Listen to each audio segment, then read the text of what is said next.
Ele é um Pai bondoso. Essas provas pelas quais nós passamos, elas têm o intuito de nos reajustarmos com as leis divinas, que é o que nós vamos estudar hoje no Livro dos Espíritos, com as leis naturais. É uma oportunidade abençoada de voltarmos ao equilíbrio, retomarmos o caminho linear, porque nós estamos parados. Há quanto tempo nós estamos parados? Há quanto tempo nós não estamos dando um passo à frente? A gente fica só girando em torno do próprio umbigo, orbitando em torno do nosso ego. Olha, nós somos espíritas há quanto tempo? Há quanto tempo nós somos espíritas? Há quanto tempo nós estudamos a codificação, estudamos Kardec, estudamos Emmanuel, estudamos André Luiz? Você vai no supermercado, a menina fala torto com você, o que se faz? O que a gente faz? Né? A gente ainda está naquela lei do bateu, levou. A gente só pratica a teoria de que se baterem na tua face direita, oferece à esquerda também. De jeito nenhum. Bateu, levou. Uma vez eu entrei no ônibus, aí atrás do cobrador estava escrito assim: a minha educação depende da sua. E eu tomei isso como regra por muito tempo. Por muito tempo. A minha educação depende da do outro. Se o outro for educado comigo, eu sou educado com ele. Se o outro for grosso comigo, eu serei grosso com ele. Isso é educação? Não é educação. A minha educação, a minha paz, a minha gentileza, as minhas atitudes, elas não podem, em hipótese alguma, serem influenciadas pela educação, pela gentileza, pela postura, pelas atitudes do outro. Eu sou o que sou, o outro é o que ele é. Eu não posso me comparar com o outro, eu tenho que me comparar comigo. Como eu estava há uma semana atrás, como eu estava há um mês atrás, como eu estava há um ano atrás. E aí sim, em eu me comparando comigo, eu tenho condição de fazer análises, ver onde que eu preciso melhorar, onde que eu posso fortalecer as coisas boas que eu já comecei a semear. Então, o momento, segundo o apóstolo Tiago, maior, que é irmão biológico de Jesus, né? Eu não posso me basear em hipótese alguma no que está por acontecer. Eu não posso esperar o amanhã para poder fazer o bem. Eu não posso esperar o amanhã para tomar uma atitude. Eu não posso esperar o amanhã para dizer a alguém que eu o amo, para dizer a alguém que eu me preocupo com ele, para dizer a alguém que eu estou à disposição se ele precisar de mim. Porque, como diz Emmanuel aqui, pode ser que amanhã o amigo tenha desaparecido, as dificuldades estejam maior, a doença tenha ficado mais grave. E aí? Hoje nós ainda comentamos aqui uma frase que é um adágio popular, e a gente ainda estava comentando aqui a esse respeito. Na vida, em qualquer circunstância, a gente sempre corre atrás daquilo que ontem passou devagarinho por nós. Então, vamos prestar atenção nas oportunidades que nós estamos tendo, nas benesses que nós estamos recebendo da espiritualidade, na misericórdia que Jesus está derramando sobre nós em todos os momentos. A gente não dá muito valor, não presta muita atenção, mas só da gente estar aqui nessa sala virtual, quantos benefícios invisíveis nós temos recebido sem que a gente se dê conta. Porque quantos de nós está assim na última gota da sua força física, na última gota da sua fé, na última gota da sua saúde, mas que está aqui, que pensa que não vai dar conta de continuar, aí no próximo domingo está aqui de novo. É exatamente porque a gente tem recebido essas bênçãos, tem recebido esses benefícios. E eu vou dizer uma coisa para vocês. Todos, sem exceção, todos os cristãos, todos os taoístas, todos os judeus, todos os hindus, todos os budistas, todos os islamistas, todos neste planeta estão passando por processos intensos, processos de uma transformação que, se a pessoa não se propôs mudar, ela está sendo colocada num movimento espiral, num movimento cíclico, que ela está lutando para não modificar-se, mas ela está sendo colocada na roda, naquilo que a gente chama, né, Jung chama de a roda da fortuna, né? Que é aquele movimento que você sobe e desce, porque nós temos que mudar. Nós temos que mudar. Então, dezembro agora, nós vamos fechar um ciclo muito importante. Muito importante. Os espíritos superiores têm nos falado que no dia 21 de dezembro, né, o fechamento de uma era e o início da era de Aquário com o mesmo aspecto, né? No dia 4 de junho, nós entramos nesse umbral. 24 de junho, né? Nós entramos nesse... 21 de junho, desculpa. 21 de junho. Nós entramos nesse umbral, que é essa porta de transposição, e no dia 21 de dezembro, 6 meses de preparação, nós entramos definitivamente na era de Aquário. Quando Jesus nasceu, estava no céu, bem no ápice, Júpiter e Saturno a 1 grau da constelação de Peixes. No dia 21 de dezembro deste ano, Júpiter e Saturno estarão a 1 grau da constelação de Aquário. E o que isso significa? Há 2000 anos nasceu aqui na Terra aquele que foi considerado o maior espírito que aqui já esteve, o maior ser, a maior consciência. E o que está nascendo agora? Está nascendo uma nova consciência. Jesus disse que ele voltaria, mas ele não está voltando em forma de carne e osso. Jesus está voltando em forma de renovação consciencial. Ele está indo? Tá. Tchau, querido. Que Deus te abençoe. Vem tomar a bênção da vovó. Não quer dar bênção para a vovó? Ah, deixa, ele já foi embora. Tchau, vai com Deus. Então, está nascendo uma nova consciência. Então, se tem um conselho que nós podemos deixar a todos vocês aqui, não se preocupe com o dia de amanhã, não.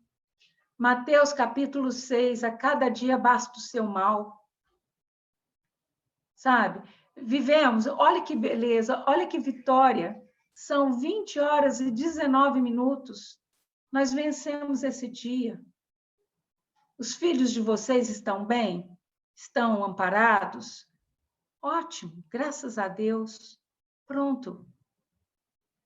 Que bênção. Amanhã a gente vê o que acontece. Como disse o Ascan, de manhã a gente levanta, agradece pela noite que nós tivemos. À noite nós deitamos, agradecemos pelo dia que nós vivemos. Tá bom demais. E como diz o Hans, tá tudo certo. É assim que tem que ser. Né? Então é com essa crença e é com essa fé de que a cada dia Deus nos provém, Deus nos ampara, Deus nos guarda. E Deus zela pelos homens de boa vontade. Todos nós aqui somos seres de boa vontade. Todos nós aqui estamos na convicção de que nós queremos despertar. Nós não queremos permanecer mais adormecidos nesse sono ilusório que nos é imposto pela Matrix, por esse sistema capitalista, por esse ego doentio que nós carregamos por todos esses milênios. Nós queremos acordar, queremos despertar, estamos aqui nos colocando à disposição da espiritualidade superior, carregando o peso dessa modificação no nosso DNA, carregando o peso de ter que resolver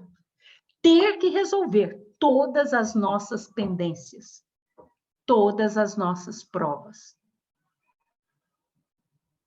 É como se nós fôssemos morrer amanhã. O que a gente precisa fazer? Vamos resolver nossa vida? Vamos deixar tudo em ordem? Para que a gente possa ter paz, sem apego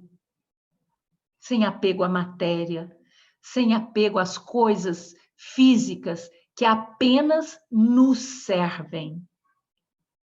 Que nos servem. Só isso. E vamos confiar na providência divina, que jamais nos desampara, que jamais nos deixa sozinhos na condução do timão do nosso barco. Pois quem está no controle, quem está na direção deste barco em que empreendemos essa viagem na carne, é Jesus, nosso divino mestre. Em seu nome abrimos este trabalho, pedimos a tua proteção e a proteção de Maria Santíssima. Em teu nome e em nome de todo o colegiado espiritual, nós damos por iniciado mais um culto do Evangelho no Lar. Que assim seja, graças a Deus.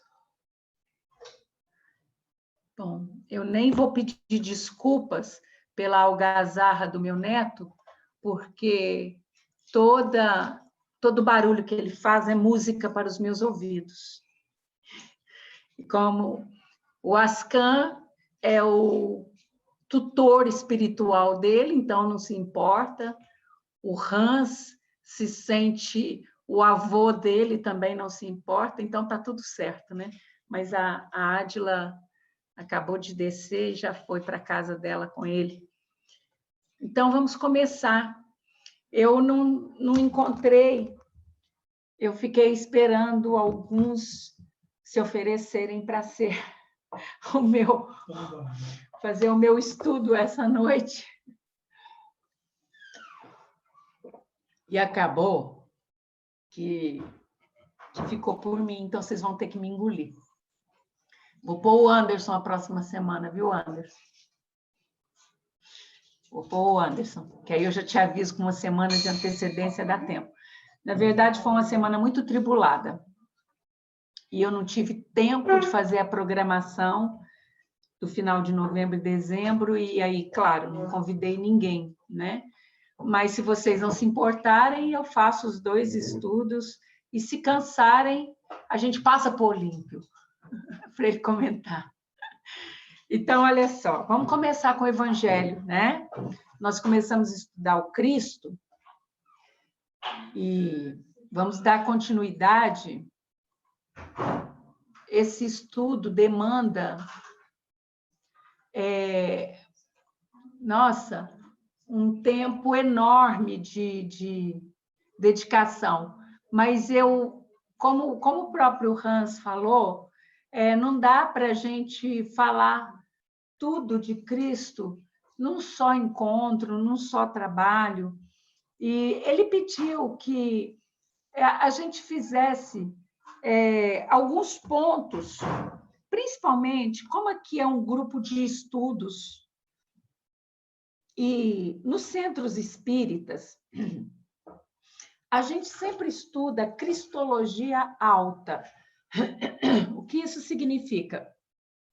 Nós estudamos aquilo que é inerente à divindade do Cristo, né? A sua essência divina, e exaltamos sempre esses poderes e essa grandiosidade e, enfim, tudo aquilo que nós já sabemos. A questão 625, o maior modelo que Deus já nos ofereceu, sabemos tudo isso. Na semana passada, nós vimos algumas questões, né, relacionado ao seu trabalho aqui na Terra.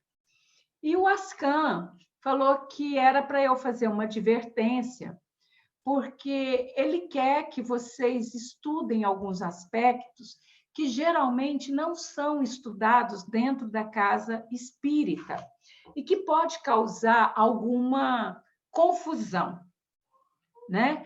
Então, ele disse o seguinte, que ele não está aqui para defender nenhuma tese, para afirmar nenhum ponto doutrinário nos relatos do Divino Mestre, que a intenção é apenas trazer algumas informações relativas às atitudes e aos estados de espírito do excelso Príncipe da Paz, que cabe a cada um de vocês achar se o que foi colocado aqui é justo, é certo, ou até se é inverossímil, né? Vocês têm o direito de ter um entendimento de acordo com a conformidade do próprio grau espiritual de cada um, conforme o grau de entendimento de cada um, conforme a bagagem intelectual que cada um já tem, né? Então, ele quis que a gente fizesse essa advertência, né? Porque ele diz também que o próprio Kardec disse, nessa obra Póstumas, que ele não havia tido tempo hábil para trazer todas as revelações que o Espiritismo apresentou na sua codificação, e que outros viriam para trazer esclarecimentos, e que a cada dia se descobre um pouco dessa natureza sideral de Jesus, mas que somente daqui a alguns milênios é que a gente vai poder conhecer a natureza crística em toda a sua plenitude. Daqui a alguns milênios, né? Segundo o próprio Ascan, desde que fomos criados como princípio inteligente até a era em que passamos para o reino hominal, levou 1,5 bilhões de anos do nosso tempo. E essa informação também está consonante com os ensinamentos de Chico através de André Luiz. Não me lembro se lá no Caminho da Luz, de Emmanuel, fala a mesma coisa. Mas, olha, do princípio inteligente até a fase hominal. E da fase hominal até essa fase, quantos mil anos mais não levamos? Né? E a gente sabe muito pouco, muito pouco. Então, a gente tem muito ainda para aprender. Então, na semana passada, a gente viu alguns aspectos, né? Viu alguns trechos da história, vimos o significado de Cristo, vimos algumas divergências entre Kardec e Rustang, né? Vimos algumas questões relacionadas ao próprio Cristo, né?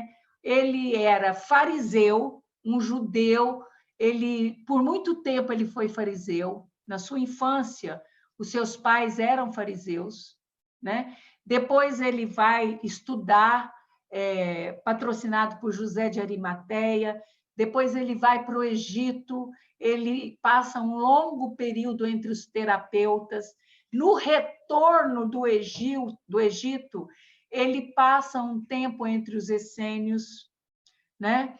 Ele tinha alguns pontos em comuns com os essênios, mas discordava de muitas coisas. Ele sai da comunidade dos essênios, no retorno dele para Nazaré, para onde sua mãe e seus irmãos viviam. Séforis, na verdade, era Séforis, né? Séforis foi destruída e 6 quilômetros à frente de Séforis existia Nazaré, que foi aonde eles passaram a viver depois da destruição de Séforis.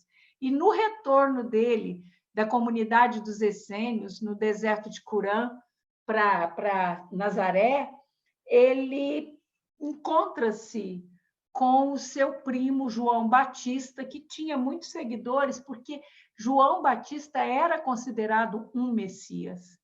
E João Batista fazia curas, e João Batista batizava em nome do Espírito Santo, mas o próprio João Batista, ele se autoproclamava como não Messias e como sendo o precursor do Messias.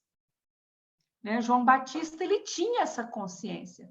Sabe-se que João Batista era a reencarnação de Elias, do profeta Elias, pelos próprios lábios de Jesus, né? Então, não soubeste que Elias esteve entre vós e vós não o reconhecestes, né? E aí a gente viu que Jesus tinha muito pouco seguidor. Ele tinha 120 seguidores, a maioria desses seguidores eram seguidores anônimos, que se encontravam escondidos nas grutas, nas cavernas, nas casas, e que tinham por símbolo não uma cruz, mas um peixe, né? Que era o símbolo daquela nova doutrina nascente. Ele escolheu 72 discípulos para transmitir os seus ensinamentos, mas somente para 12 apóstolums. O que significa apóstolum? Apóstolum, no hebraico, e depois traduzido para o grego, significa aquele que vai adiante, aquele que vai na frente, né? Então, ele escolheu 12 apóstolos. Mas o interessante é que, embora ele tivesse somente 120 seguidores, na maioria anônimos, no dia do sermão, no dia não, porque o Sermão da Montanha durou vários dias, né?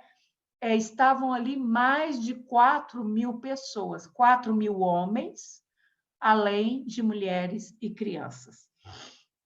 Se nós considerarmos que a maioria desses homens eram casados, e que cada um teria 2 ou 3 filhos, porque naquela época não tinha contraceptivo, nós tínhamos aí em torno de quase 10.000 pessoas. Cada um podia ter 2 a 3 mulheres. Né? Sendo que cada uma podia ter 2 a 3 mulheres, então era essa a realidade. Então, esses foi o que nós vimos na semana passada. Agora, hoje, nós vamos ver um pouco sobre a linhagem de Jesus. Então, é aqui que entra um pouquinho daquilo que o Ascan já nos preveniu, né? De que a gente poderia ter algumas ressalvas. Por quê? Porque a maioria aqui do grupo, eu vejo aqui na sala, alguns cardeais reencarnados, inclusive mulheres, né? Que foram inquisidores, que passaram por muito tempo pela Igreja Romana e que têm uma formação católica muito arraigada, embora nessa existência seja espírita convictos, né? Então, a gente traz inconscientemente aquele credo romano, né? De Constantinopla, da primeira encíclica, né? Então, quando a gente fala determinadas coisas a respeito de Jesus, a gente fica chocado. Então, primeira coisa, a genealogia de Jesus, via José, que é o seu pai, a linhagem masculina, porque se vocês lerem a Gênese, o primeiro livro de Moisés, e se vocês lerem o livro dos Números, vocês vão perceber, o livro dos Reis, vocês vão perceber que prevalece somente a linhagem masculina. Não prevalece a linhagem feminina. Então, vamos ver a genealogia de Jesus, né? Por José. A fonte é o Evangelho de Mateus, capítulo 1, versículo de 1 a 17, para quem quiser conferir. Tá? Quem acreditar no que nós estamos falando, não precisa. Então, está escrito assim: Abraão gerou a Isaque. Isaque gerou a Jacó. Jacó gerou a Judá. e a seus irmãos, e etc. e tal, né? Cita, esse trecho aqui cita 40 nomes de homens. Olha o 40 aí. 40 dias no deserto, 40 anos de travessia do Egito até Canaã. Sempre 40, né? Então, ele cita 40 nomes de homens indo de Abraão, né? Que vem 1000 anos antes de Davi, passa por Davi até chegar em José. Eu não coloquei tudo aqui, porque senão a gente ia ficar lendo a Bíblia aqui, não é essa a intenção. A intenção é trazer para vocês conhecimento, para vocês terem uma fé raciocinada, não uma fé cega que acredita no que os outros apresentam para vocês. Bom, e a genealogia de Jesus via Maria, que é a linhagem feminina, né? Aí aqui a fonte já não é Mateus. Mateus não fala nada a esse respeito.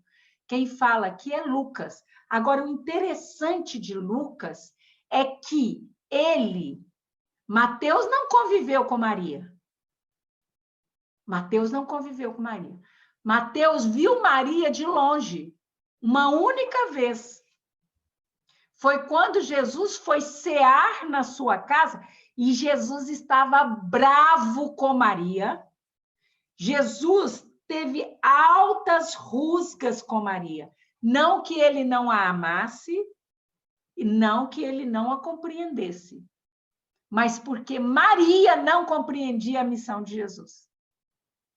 Maria queria que ele fosse o Salvador numa outra perspectiva. Naquela época, era o coração da mãe falando, que estava, embora ela fosse uma consciência cósmica feminina reencarnada, ela estava sob os imperativos da carne, esquecida da sua essência divina.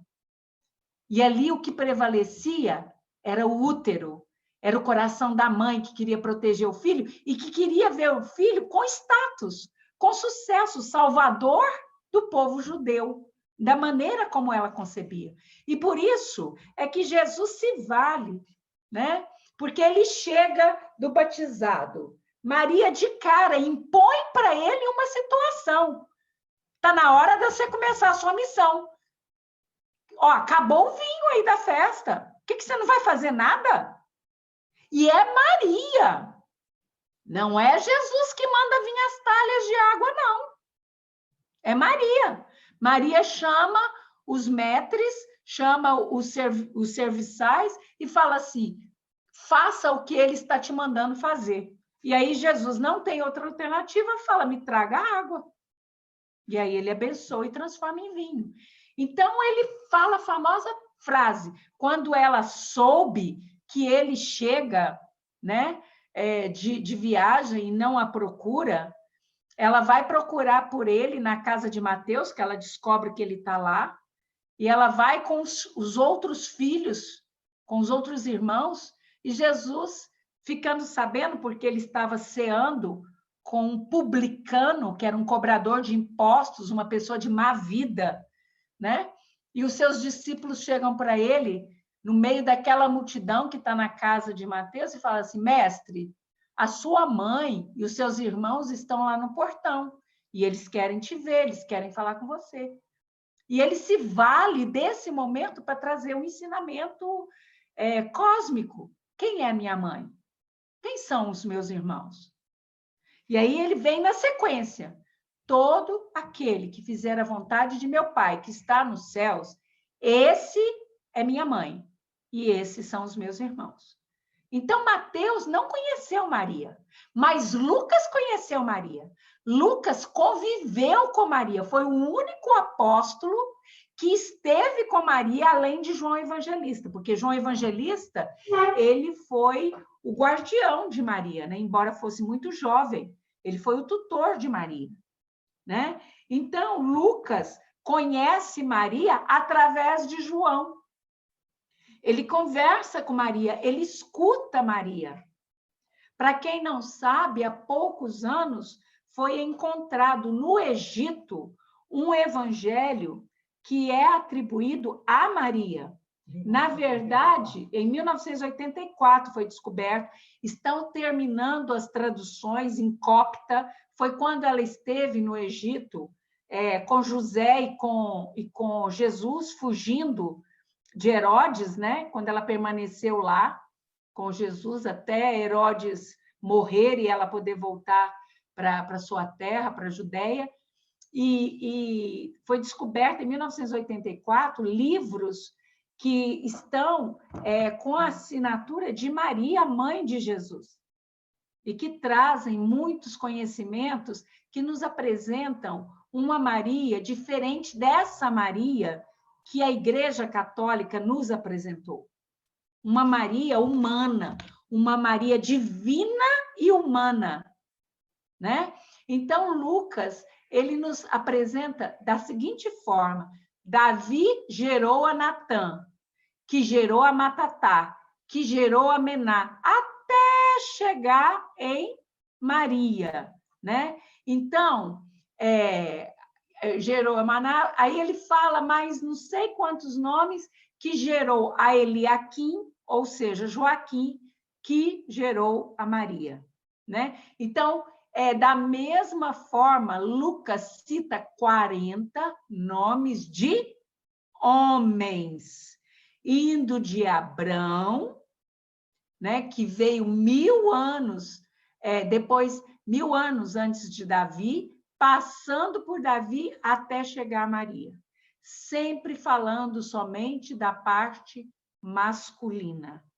Então, o pai de uma pessoa era um fator significativo na cultura do tempo, do mundo em que Jesus nasceu.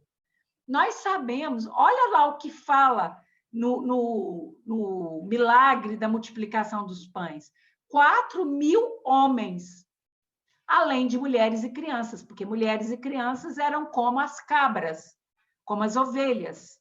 Elas não eram contados à conta de seres humanos. Tanto é que eles não iam nem para o paraíso e nem para o inferno. Vocês sabiam disso? Que as mulheres e crianças não iam nem para o paraíso e nem para o inferno. Eles iam para um lugar que era descrito como limbo, porque eles não eram pessoas, né? Então, Jesus é que abre essa oportunidade para as mulheres, dá um espaço para as mulheres, se torna amigo íntimo de mulheres, como Maria de Betânia, Marta de Betânia, né, irmãs de Lázaro, ele transforma Madalena no seu apóstolo principal. E é para ela que ele faz as mais profundas revelações.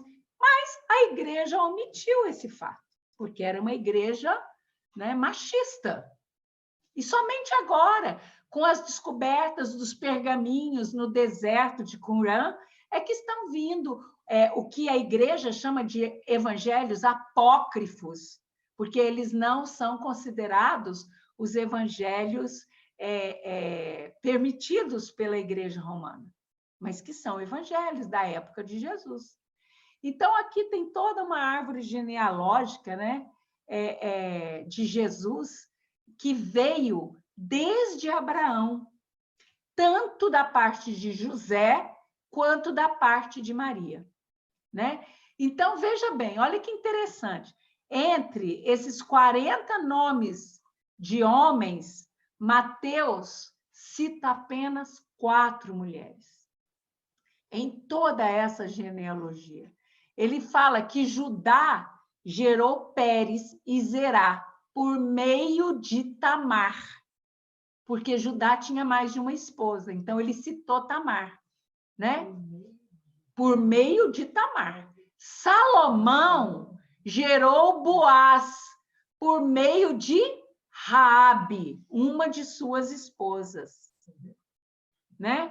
Boaz gerou Obed por meio de Ruth, né? Davi gerou Salomão por meio da concubina, da esposa de Urias, que era Batseba. Agora, olha que interessante.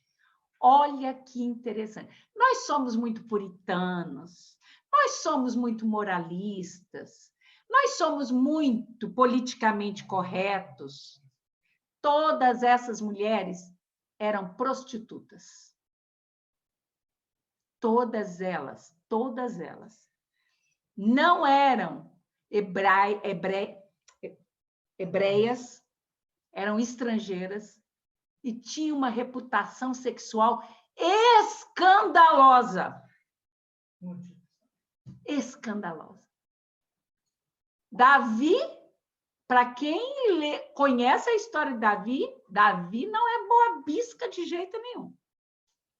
E Salomão, o rei dos reis, o senhor de toda a sabedoria, que ele era muito sábio, é inconteste a sua sabedoria.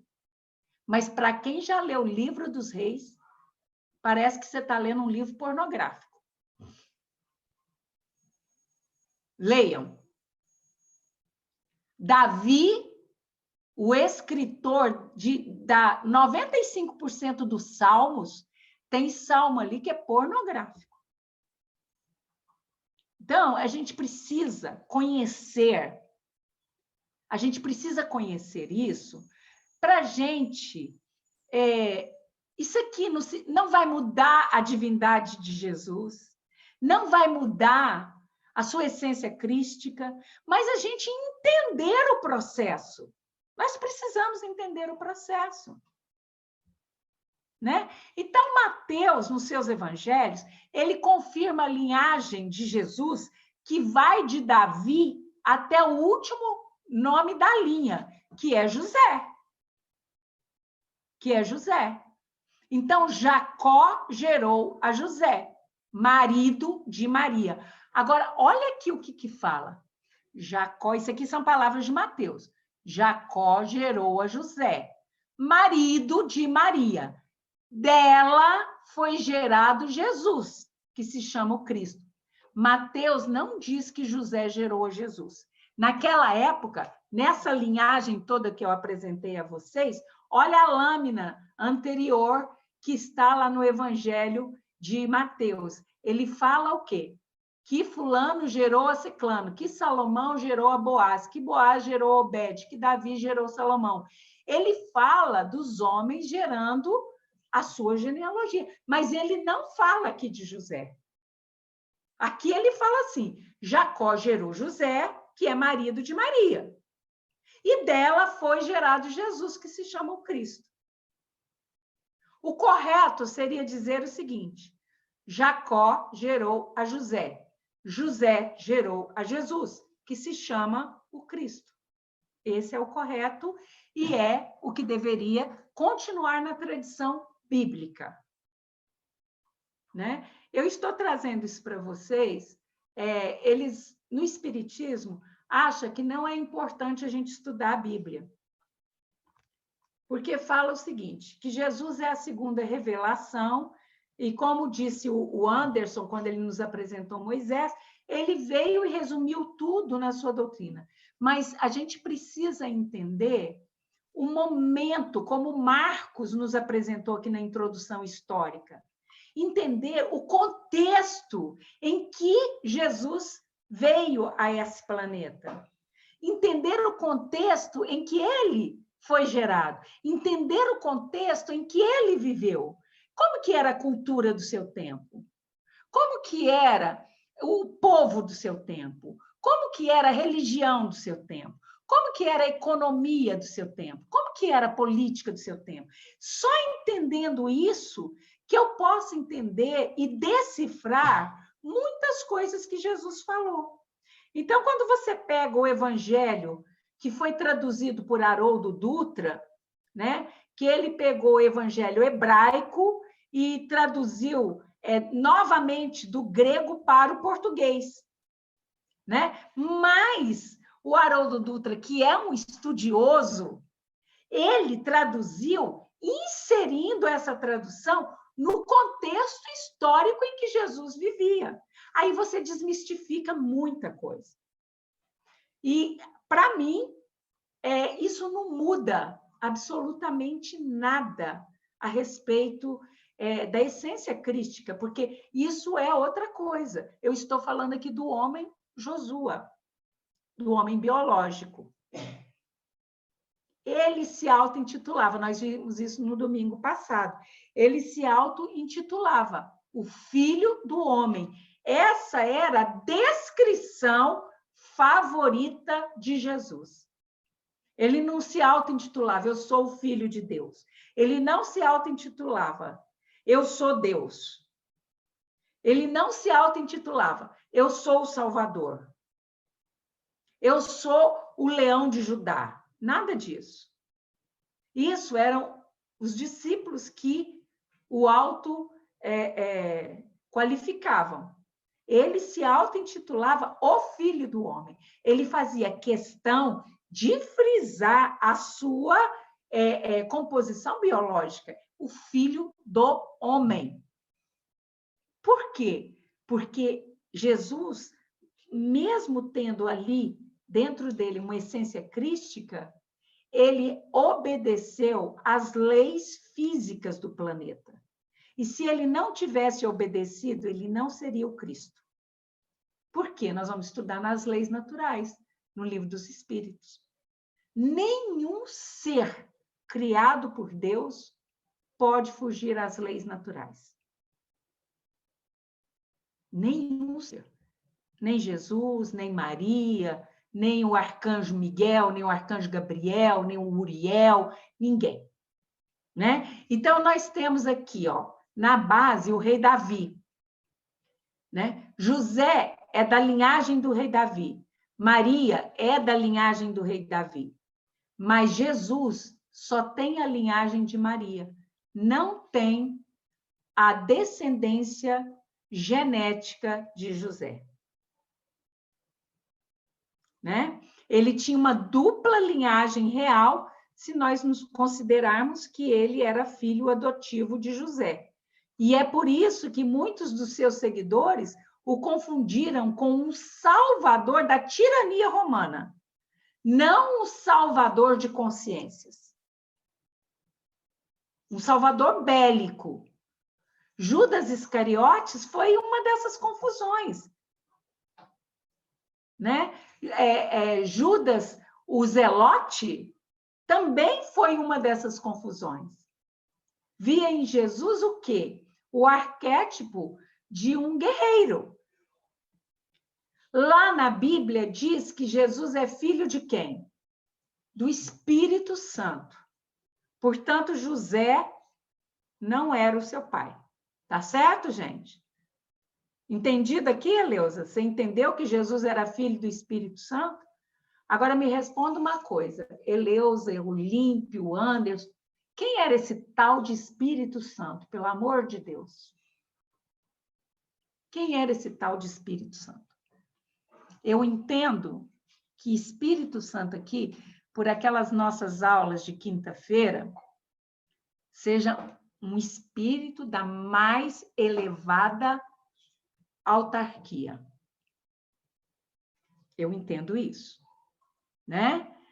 E aí a gente não pode confundir jamais Jesus como sendo a Trindade, Pai, Filho e Espírito Santo. Isso não existe. Isso não existe. Quem confundir ainda Jesus aqui com a Trindade está precisando ler bastante o Espiritismo, né? Então, nós sabemos que Jesus, na Bíblia, ele é filho do Espírito Santo e que José não era o seu pai biológico. Então, quem era o pai biológico do homem Jesus? Se ele era filho do homem. Ai, meu Deus, que polêmica, né? Que coisa difícil. Ah, mas isso não importa. Quem era o pai biológico de Jesus? Isso não importa. Seria Deus na forma do Espírito Santo? Isso é para os católicos, para os evangélicos, para os protestantes. Para nós espíritas, não. Para nós espíritas, nós sabemos que A lei das causas naturais. Então, eu já vou entrar aqui com o Livro dos Espíritos, a questão 614, que é o que nós estamos estudando hoje. Então, eu já vou entrar aqui, que é já para a gente deixar isso bem esclarecido e não ter nenhuma confusão. A questão 614 pergunta o seguinte: caracteres da lei natural. O que se deve entender por lei natural? É a lei de Deus. É a única e verdadeira para a felicidade do homem. Indica-lhe o que deve fazer ou deixar de fazer. E ele só é infeliz quando dela se afasta. A segunda pergunta, 615. É eterna a lei de Deus? A resposta é curta e grossa. Eterna e imutável, como o próprio Deus. Então, ela é para todos. Nenhuma criatura pode fugir ao cumprimento dessa lei. A última questão do Livro dos Espíritos. Será possível que Deus, em certa época, haja prescrito aos homens o que em outra época lhe proibia? Não, gente. Deus não criou duas leis. O que pode na Idade Média, pode agora. Não existe isso. A lei é uma só. Né? Os homens é que são obrigados a modificar as suas leis humanas, né? Que são imperfeitas. Então, a lei que permitia a um romano abandonar o seu bebê recém-nascido, se ele não o quisesse, não precisava nem ter defeito físico. Hoje, essa lei foi modificada e não se pode fazer isso mais. A lei humana que permitia aos homens, dente por dente, olho por olho, como o Anderson nos citou aqui no início, no chat, né? Do tempo de Moisés, hoje já não pode mais. Então, isso são leis humanas. As leis humanas são imperfeitas. Elas vão ser modificadas à medida em que o homem ampliar sua consciência, à medida em que o homem evoluir. À medida que ele evolui, essas leis evoluem também. Né? As leis de Deus são perfeitas. A harmonia que reina no universo material, como no universo moral, se funda em leis estabelecidas por Deus desde toda a eternidade. Agora, Jesus, sendo o Cristo, ele fugiria dessas leis? A lei no planeta Terra ainda não manda que para que haja o nascimento biológico é necessário uma concepção, não necessariamente uma conjunção carnal. Uma concepção. Concepção é diferente de conjunção carnal. Para o humano mediano, comum e primitivo e inferior, a conjunção carnal ainda é o que há de melhor aí para a reprodução. Mas vai chegar um tempo aqui na Terra em que os bebês nem serão gerados nas barrigas, né? Mas em tubos, em cubos, cubadoras, né? Então, quem era o pai biológico de Jesus? Deus? Na forma do Espírito Santo? De jeito nenhum. Quem que é o Espírito Santo? Né? Então, a gente precisa refletir a esse respeito. Se o pai de Jesus não era José, quem poderia ter sido ele? Poderia ter sido até algum romano. Era muito comum. Se vocês lembrarem dos estudos do Marcos, lá na introdução histórica, toda a Judéia vivia subjugada, né, pela mão firme de Roma. Havia soldados romanos em todas as partes, mantendo uma vigilância constante para que não houvesse rebeliões, para que não houvesse motins. Sempre que havia alguma discórdia, alguma desconfiança, haviam as crucificações. Quando José volta com Maria do Egito, haviam 6.000 mortos, crucificados, colocados, né, na via que dava acesso à entrada da Judéia. Você imagina o mau cheiro. 6.000 homens crucificados por causa de um motim. Vocês têm notícias da matança dos bebês, tanto é que José foge para o Egito com Maria. Né? Mas pode ser muito bem um romano, porque naquela época haviam muitas violências, principalmente contra as hebreias, principalmente contra as órfãs. Maria era órfã. Maria era responsabilidade do Sinédrio. Joaquim havia morrido.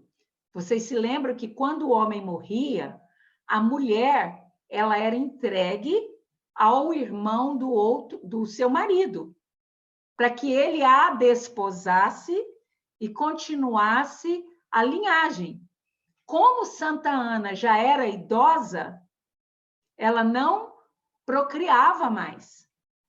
E não havia interesse mais em que o irmão de Joaquim ou de Eliaquim a desposasse. Então, nesse caso, elas eram entregues à responsabilidade do Sinédrio. E o Sinédrio ficava louco para se desfazer daquela incumbência. José era um dos membros do Sinédrio, igual é na maçonaria. Né? Tinham os sacerdotes, a casta sacerdotal, que eram ali os anciães, né? Os sacerdotes, e tinha toda aquela composição que eram os membros menores. E José era um desses membros. E Maria foi entregue a José por noivado, não por Joaquim, porque Joaquim já havia morrido. Foi entregue pelo Sinédrio, que estava louco para se desfazer de Maria. E Maria estava grávida. De quem, gente? Pelo amor de Deus. Quem era o pai dessa criança? Se fosse nos dias de hoje, na certidão de nascimento de Jesus, ia aparecer o quê? Pai desconhecido. Ou, se alguma menininha aí, filha, neta de vocês, aparecer grávida e falar assim, ó, vovô, ó, papai, eu tô grávida do Espírito Santo, tá? Aí o bebê nasce, beleza. Aí você vai no cartório. Aí você chega lá no cartório, que seria o Sinédrio, para registrar o filho. Lembra do censo? Os judeus tinham que se registrar no Sinédrio, e o Sinédrio apresentava esse registro aos romanos. Não era assim, os judeus se apresentavam ao romano. O romano não falava com o judeu. Falavam com os sacerdotes. Aí você pensa, a sua filha chega, eu tô grávida, então tá, nasceu o bebê, vamos registrar o bebê lá no Sinédrio. Ó, esse aqui é filho do Espírito Santo. Claro que não ia ser registrado. Mas José, ele tem visões, ele é um médium, ele tem atividade onírica, de desdobramento, de materialização. E ele, então, havia, né, quando ele descobre que Maria estava grávida, ele manda Maria para a casa de sua prima Isabel, não a quer, ele a rejeita, ele espera que o primo mais velho de Maria, né, que é o pai de João Batista, Zacarias possa educar Jesus, até como seu próprio filho, né, para que não houvesse escândalo. Né? E ele só volta atrás quando ele tem uma materialização por desdobramento, uma materialização de um espírito superior que fala, não, José, você está errado. Realmente ela está grávida, mas não é assim como você está pensando, não. Né? Então, veja bem, eu vou pular essa parte, porque senão vai Vai criar muito transtorno na cabecinha de vocês, e a gente quer que vocês tenham uma noite de sono tranquilo, né? Então, Jesus tinha por volta de 30 anos, né? Como se supunha, filho de José, quando ele começou a sua atividade crística, quando manifesta nele um segundo ser. Como que é isso? Como que é isso? Como que manifesta um segundo ser no mesmo corpo? O corpo de Jesus, o corpo físico de Jesus, levou 1000 anos do nosso tempo para ser preparado perispírito, para que tivesse condição de manter esse corpo aqui na Terra por algum tempo. Jesus não podia viver mais do que isso, porque o seu corpo iria deteriorar, desintegrar, por causa da essência que ele receberia. Ele tinha, enquanto homem, enquanto jovem, enquanto criança, um poder, vamos falar na nossa língua para ficar fácil, uma mediunidade excepcional. Uma mediunidade excepcional de um ser superior, mas ainda não havia recebido em si a essência crística. Ele só vai receber essa essência crística aos 30 anos de idade, num rito de passagem. Num rito de passagem. Então, naquele momento, há um fenômeno de voz direta, né? Através do médium João Batista, em que diz: eis aí o meu filho em quem me compraz. Quem falou isso? Foi Deus? Foi quem? O Espírito Santo. Quem é o Espírito Santo? Mais para frente, quando a gente aprofundar um pouco nossos estudos, nós vamos contar para vocês quem ele é. Tá? Vocês já ouviram falar do nome dele. Então, eis aí o meu filho. Ou seja, eis-me aí, o próprio Cristo se autoproclama naquele momento. Ele desce como uma pomba, ele desce como uma luz. A essência crística desce nele. Ele se proclama.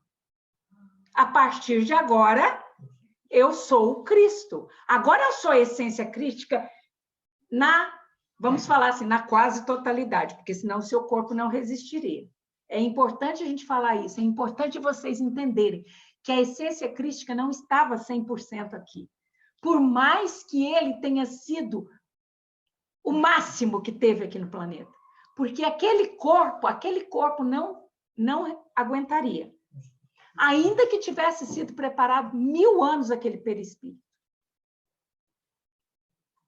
Então, vamos abrir nossa cabeça para esses entendimentos, né? Para a gente não ser ignorante, para quando a gente escutar bobeira por aí, a gente calar o nosso coração e falar assim, coitado, ele ainda tem muito que estudar, tem muito que aprender.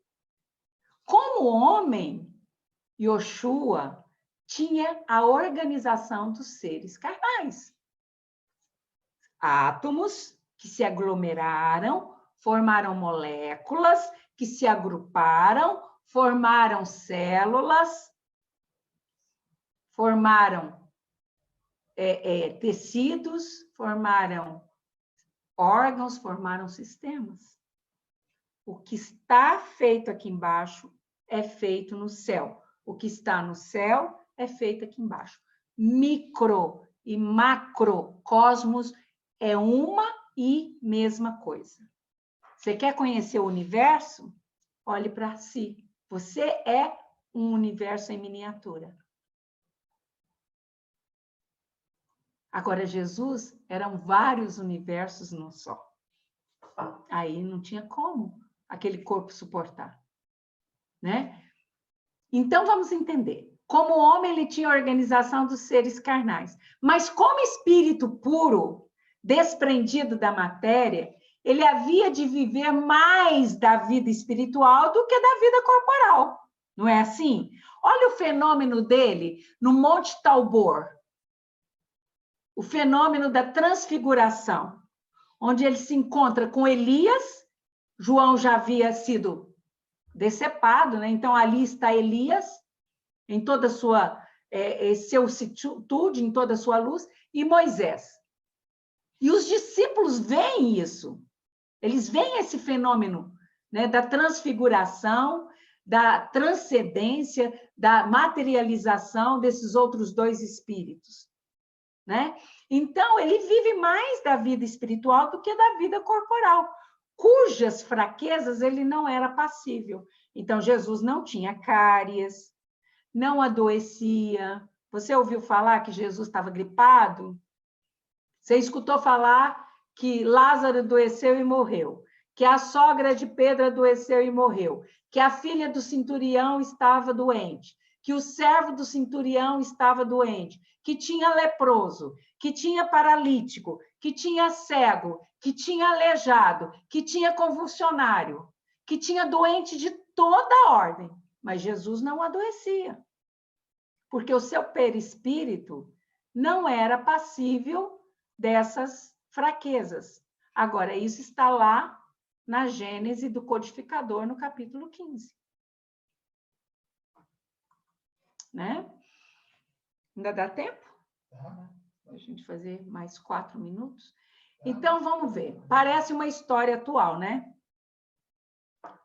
E aqui, ó, eu sou um grandíssimo admirador de Maria.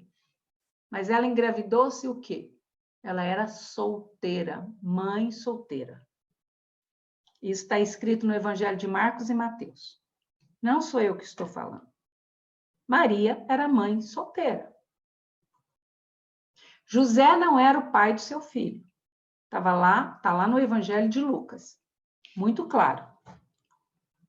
José assume Jesus como filho e lhe dá o seu nome, lá no censo. Está lá no Evangelho de Mateus. José se casa com Maria após o nascimento de Jesus, para poder registrar ele. Isso está lá no Evangelho de Mateus.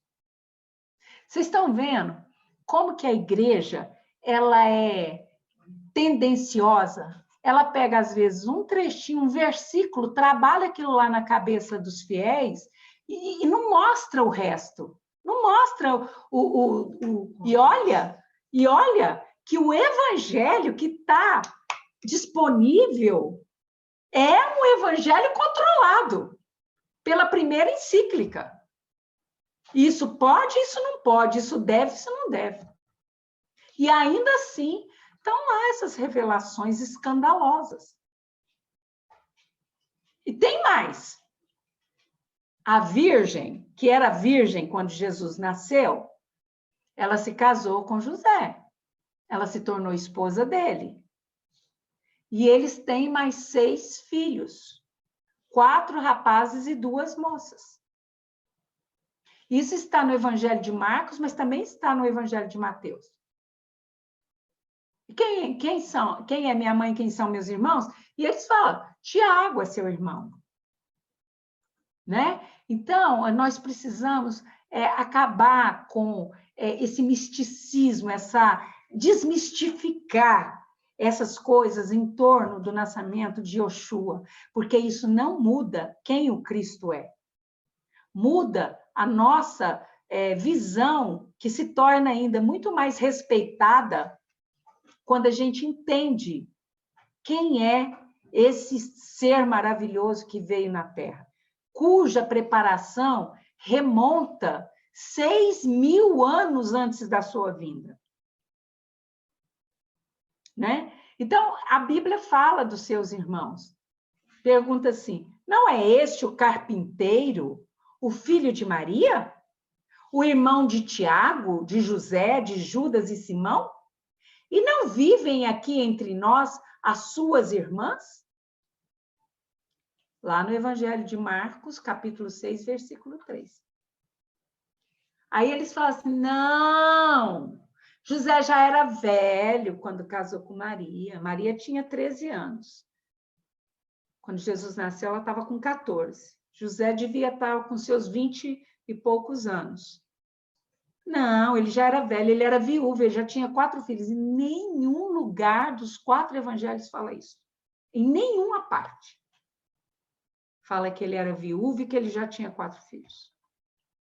Mas eu posso afirmar que eles tiveram mais 4 filhos, irmãos biológicos de Jesus por parte de mãe. E se aí você for considerar a linhagem de Jesus, aí sim, de fato, esses 6 irmãos de Jesus, os 4 homens e as 2 mulheres, aí sim, eles têm a dupla linhagem de Davi. Também, recentemente, alguns anos atrás, nos idos também dos anos 80, foi descoberta a caixa mortuária dos ossos de Tiago, com a inscrição, né? Tiago Maior, irmão de Yoshua. Aí a igreja confiscou e calou e não deixou mais continuar nenhuma divulgação a esse respeito. Mas para quem está atento à história, essa notícia saiu em todos os jornais. A prova definitiva de que Jesus nasceu e de que tinha uma família. Porque estava no ossuário de Tiago. Isso foi descoberto em Jerusalém, no cemitério no centro da cidade, porque o centro da cidade de Jerusalém hoje, naquela época, não era, né? Então, a igreja confisca, né? Então, segundo as leis naturais, Jesus precisava de um corpo material, que normalmente é produzido a partir de um espermatozoide e de um óvulo. Se José não era o doador desse espermatozoide, quem seria? De que forma foi realizada a concepção, se Maria era virgem? Ou se essa questão de ser virgem também foi mais uma invenção da igreja, para a gente não perceber que a consciência cósmica feminina também obedecia às leis naturais. Sabemos que a formação do corpo perispiritual de Jesus foi preparado durante mais de 1000 anos terra para poder suportar o peso da gravidade e das baixas vibrações do planeta, né? Aí eu pergunto, teria sido Maria, olha a minha loucura, abduzida por OVNIs, objetos voadores não identificados, por seres de outros moradas na casa de meu pai? Existem muitas moradas. A Olímpio coçando a cabeça, né? Teria sido Maria abduzida, sequestrada e recebido uma FIV, uma fecundação in vitro, dentro de uma dessas naves, sem que recebesse contaminação, sem que tivesse o rompimento do seu ímen, e depois devolvida à Terra, e depois, quando se constatou a sua gravidez, aí ela recebe aquela materialização, né? E fala, agora eu vim te avisar que você está grávida, tá bom? Não sei.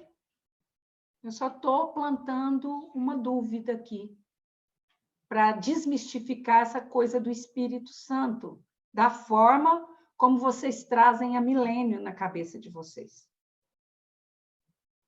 Então, teria algum espírito? É outra dúvida. Será que algum espírito materializou dentro do ventre da Maria? E aí já iniciou o desenvolvimento embrionário? Não sei. Eu sei, mas não vou contar. Né? Então, nós vamos parar aqui. Se vocês tiverem estrutura emocional, no próximo domingo a gente continua com os anos perdidos de 12 a 30. Se vocês acharem que está pesado demais, nós paramos por aqui e passamos para